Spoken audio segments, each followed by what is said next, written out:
What's going on, Falcon fans? This is Ricondo, a real Falcon fan, coming back at you with another video. Before we get into the video today, please hit the subscribe button, hit the like button if you like the video, hit that notification bell so you'll be notified when I drop another video. So today I'm gonna talk to you about my expectations for the Falcon defense and what I feel the Falcons need to do to actually be a whole lot better than they was last year on the defensive side of the ball. Okay, so let's get into video. So the first thing we're going to talk about is the hiring of Coach Dean Pease. Um, it was rumored that Dean Pease actually called head coach Arthur Smith to ask him, to help him come in and coach the Atlanta Falcons. So one thing I'll say that says a lot about um, what Dean Pease think about Arthur Smith as a head coach, and also says a lot what he think about the Atlanta Falcons players and what he feel like he can bring to the table to help the team turn around. Because as you all know, our defense was one of the worst defenses in the league last year. So let's talk a little bit about Dean Pease. Dean Pease, coach, he was a defensive coordinator for 12 years in the NFL. He had 6 years with the Baltimore Ravens under Jim Harbaugh. He had 4 years with the New England Patriots with Bill Belichick, and then he had the last 2 years, 2018, 2019, with the Tennessee Titans. Then, of course, he retired, came back, and this year to coach our Atlanta Falcons. So, in those 12 years, he never was fired as a head coach. So, and I mean, a defensive coordinator. You look at the head coaches that he had during that time, um, some successful head coaches, and they wanted him to be their defensive coordinator. So that just says a lot about what they think about Dean Pease and how successful he's been in this league and how consistent he has been in this league over the time as him he being a defensive coordinator. Now he's been coaching football for over 40 years. Of course, he had some head coach. He had a head coach stint at Kent State as a head coach out there. But Dean Pease has actually been and coach for a long time, and for the most part, he's been very consistent. Let's talk about some of the coaches that he brought in on his staff. He brought in Frank Bush as his linebackers coach. He brought in Gary Emanuel as his defensive line coach. John Hoke as his defensive back coach. Ted Montecchino as his offensive line coach. So he brought in some veteran coaches as well to help him, get these guys to where they need to be. Um, One thing about, it's an old saying that um, players can't overcome bad coaching. Um, I'm not going to say that Dan Quinn was considered a bad coach because if you look at some of the success he had with the Legion of Boom, he definitely was able um, to get those guys to play at a high level, but he was just not able to duplicate that success here with the Atlanta Falcons. He was hired as a defensive coordinator to bring in to fix the defense, but for some reason, like I said, he was never able to get that same success with our players. Um, it's not like he inherited players because all the players that's on the team now is somebody that Dan Quinn was brought in that he thought they could run his scheme and run his defense that he wanted to run. So that's one of the main things that I like about Dean Pease, because you're talking about a scheme. It's one thing to have a scheme and running the scheme, But when your scheme does not put the players, in a position to play on their strengths, that says a lot. So the whole idea is when you have talented players, and I do think the Falcons have talented players, you got to play those players to their strengths. And for an example, once Dan Quinn was let go, Raheem Morris brought Isaiah Oliver in the inside and he started to play a whole lot better inside because if you think about it, he's a big defensive back who's physical. He's a very good tackler, and so you bring him closer to the line instead of being out there on the island by himself, um, trying to be a lockdown corner. Which I mean, he maybe one day had the potential to be that kind of corner, but I think his strength was being closer to the line and utilizing his tackling ability that he has and his big body um, to play inside. He could play tight ends. He could play slot corners. And if you look at when they moved Isaiah Oliver inside, start playing to his strengths. I think that was very very beneficial for a player like Isaiah Oliver. So the same thing could be said for a lot of other players on the team. Um, if you start to play them as their strengths, um, you might get more out of them. So, prime example, Dante Fowler. Dante Fowler played under Wade Phillips' defense on a 3-4. Of course, he had Aaron Donald, beside him. But however, he played a whole lot better in that scheme, and so he played to his strengths. And I think if this year that's going to benefit him better playing at outside linebacker, vice being that defensive end in the 4-3 defense. So so with that being said, and just thinking about utilizing players to their strength, and I think that's one thing Dean Pease is going to be able to do. He mentioned that he doesn't really think about a scheme. Most of his key is going to be based off of 3-4 defense. However, I think that he could be versatile enough to play 4-3 and a 3-4 bear defense 46. I think Dean Pease he been in the league long enough that whatever players he got, he's gonna play them to their strengths. So he put them in the best position to be successful.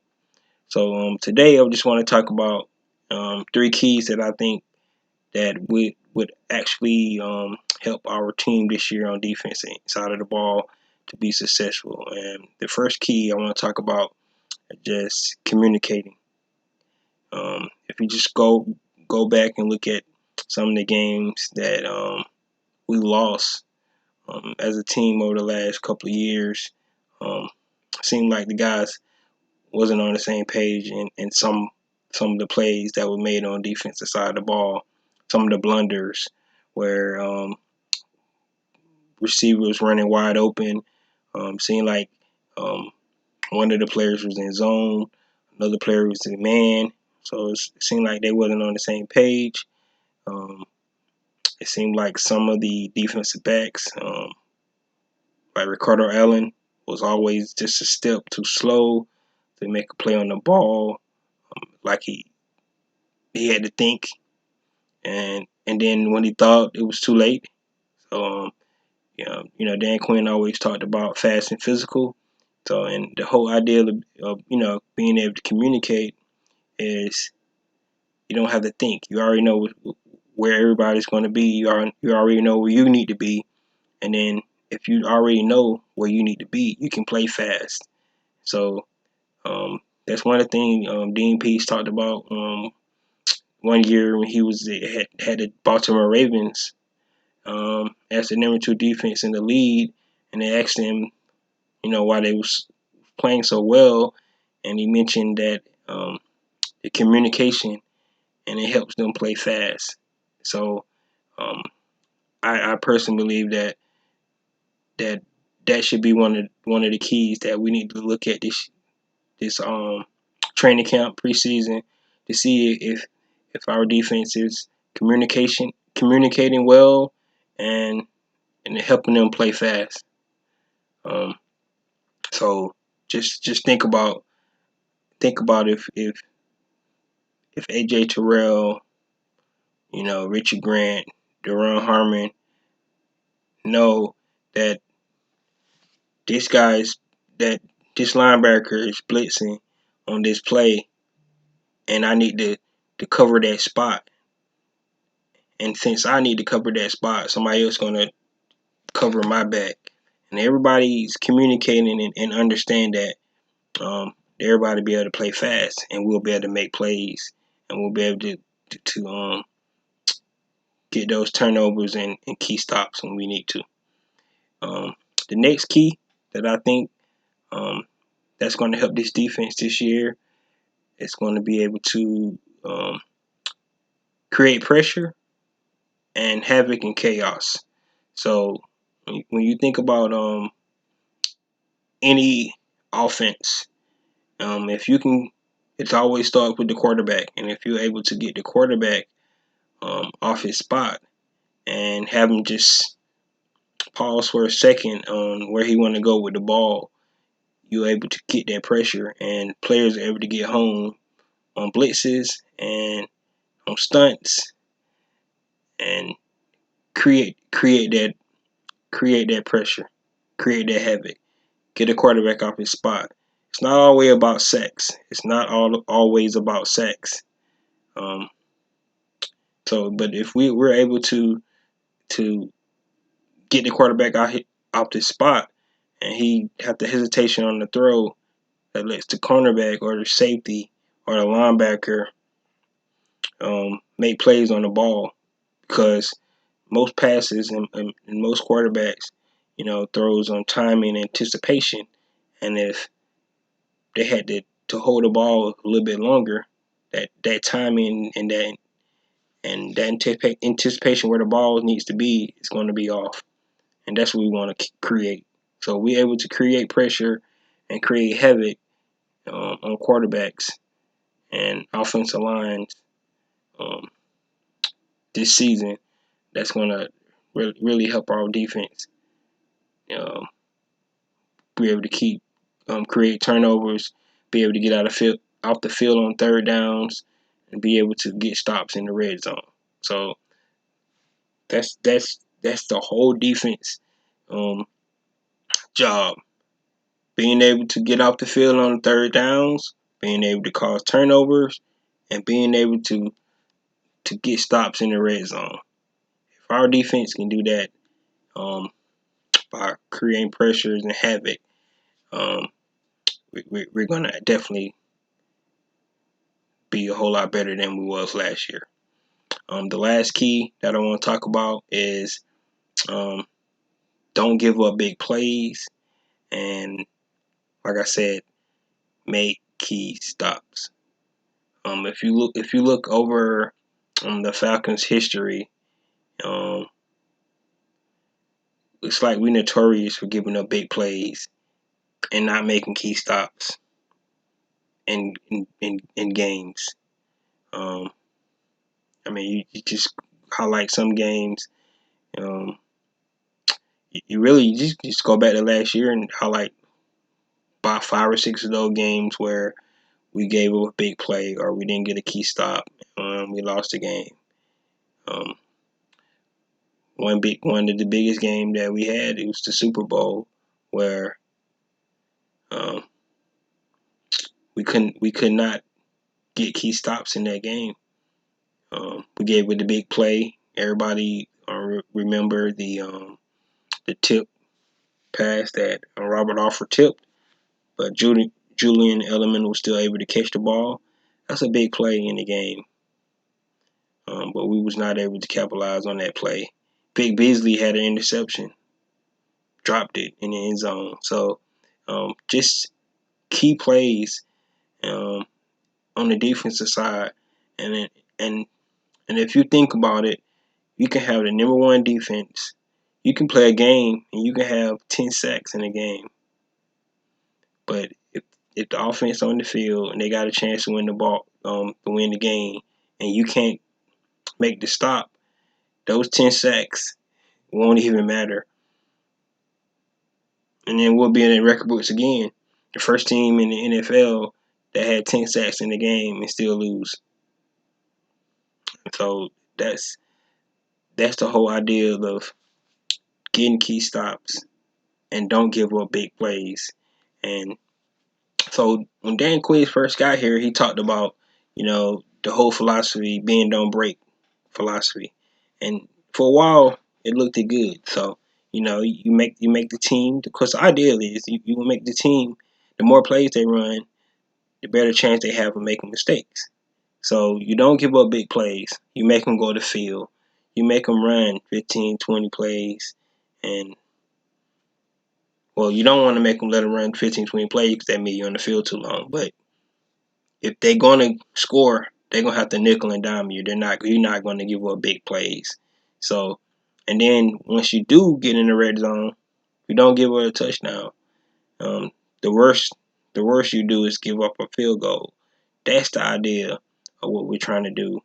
And if we can be more consistent just in that aspect of not giving up points and making key stops on, like I said, making key stops on third downs, getting off the field on third downs, um, getting turnovers, and being stopped in the red zone, the Atlanta Falcons defense will be right where it need to be. So, in my opinion, just looking at this team and looking at the coaching staff, the players we have, and this old saying that nothing can help bad coaching. So if you got great players and they're not being coached well, you can get you can get bad results. I mean, for an example, just look at the Atlanta Hawks this year. Same team. Only thing changed was the coach. Brought Nate McMillan in. The guys started listening to him, started believing in him, and they started to play better. But it was the same cast of players that started the season, and everybody thought, they was gonna fail. But if you just look at the run they had this season after Nate McMillan took over, they was able to turn around. So when people say coaching don't matter, it does matter. Yes, the players are on the field, they're on the court, but coaching does matter. And it's not a lot of history we have on Coach Arthur Smith. This is his first time being a head coach, so the jury's still out and see if he's going to able to live up to what we all feel like he's going to bring to the Atlanta Falcons. But Dean Pease is a whole different story. As a defensive coordinator, like I said, 12 years as a defensive coordinator, never been fired, played for some good teams, played for a Super Bowl winning team. So what I'm saying is that even though we have a rookie head coach,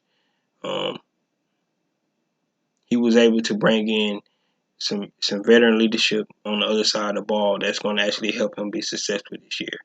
And I really believe that our defense, and I don't even want to put a ranking on it, because ranking, like I said, ranking won't matter if you can't make the key stops at the right time. It won't even matter. So the last thing I want to say is that what we want to do, what I believe the Falcons should be trying to build, is changing the mindset of of what people think about Atlanta Falcons. And what I mean by that, thinking about people like Coach Sean Payton from the New Orleans Saints. Um, when he look at the Falcons, when he get in the game and say, yeah, they got a new coach, they got a new defense coordinator, but they still the same Falcons. But what we want this year is when they play the Falcons, they don't recognize us. We want to bring that AFC North mentality to the NFC South. That means when you come to play the Atlanta Falcons, they're gonna get after you 60 minutes in the game, and they're gonna bring that hard nosed football, run the ball, great defense, time of possession. We want to bring that AFC North mentality to the game. People like Tom Brady thinking, yeah, I got that number. They had me down 28-3, came back and we won the game. They had me down 17-0 last year, came back, we won the game. We need to change the mindset of people when they play the Atlanta Falcons. When people come to play the Atlanta Falcons, they know what they in for. And that's what I think and I hope Dean Pease is able to bring to the to our team this year. So my expectations for the Atlanta Falcons defense this year is to have better communication, but we can play fast, bring pressure and havoc and chaos from everywhere on the field, and last but not least, don't give up so many big plays and make key stops and able to get up the field when it matters the most. And with that being said, this is Ricondo, a real Falcon fan, with another video. Like I said, please subscribe. Please hit that like button and hit the notification bell when you be notified when I get post another video. That's all I got. Peace.